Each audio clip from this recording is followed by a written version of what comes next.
Let's discuss with Republican Congresswoman Marsha Blackburn of Tennessee, the vice chair of the House Energy and Commerce Committee, which will hold hearings later this week, Thursday, on what is going on. We're just getting word that next week, the Secretary of Health and Human Services, Kathleen Sebelius, will be appearing before your committee to answer all your questions. I assume you're pleased by that decision. Well, we certainly would have preferred for her to be there this Thursday. We sent the information to her, the request, 2 weeks ago. We wanted her to come this week. She's got time for Jon Stewart and The Daily Show, but she doesn't have time to come to those of us who are tasked with overseeing this. And now, finally, I think after catching a whole lot of flack from the American people, she's decided next week would be better than this week, and that way she doesn't have to change her plans. But Wolf, what we're trying to do is to figure out what went wrong with this contract. You've got over $500 million on a no-bid single-source contract.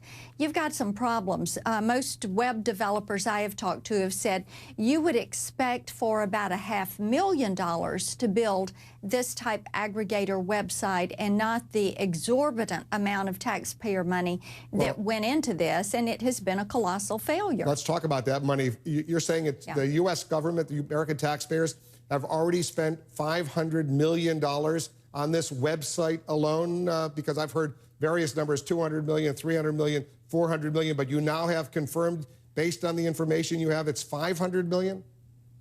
Right. And when you look at the contract that went out on this, and you look at the fact that it went to a Canadian company, and I think one of the things, Wolf, that you have to look at too is the fact that there are coding problems that are embedded in this. We want to know, how did it get so off track?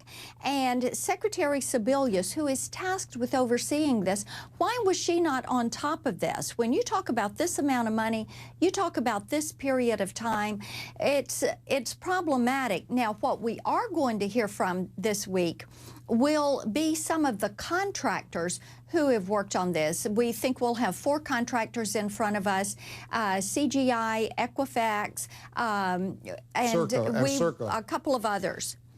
There's one Serco. Serco, because that was part of the race. CGI is the sort of the affiliate of that Canadian company that got the biggest part of this deal. So I'll ask you a question I've asked a lot of people. I don't know if you have the answer. Who screwed up here? Well, see, that is what we're wanting to know, and we hope the hearing will help us get to the bottom of this. Was it negligence? Did they plan for it to fail?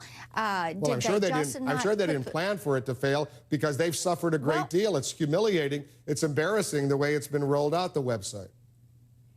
Well, I agree with that, but Wolf, why did they not, given the amount of money and time that they had access to, set it up so that you could at least query the site and get through the healthcare.gov process? And people are incredibly frustrated with this. They look at it as being another failure and another broken promise. Health insurance costs are escalating. They're not going down $2,500 a family, as the president had promised that they would. He had promised that if you liked what you had, you could keep it. That is not true. We hear from individuals every single day, both here in my district in Tennessee and across the country, who are receiving notices that their plans are no longer going to be offered. You are pleased, Congresswoman, excuse me for interrupting, that people with pre-existing conditions who could never afford to buy health insurance, were never eligible for health insurance, are now have eligibility.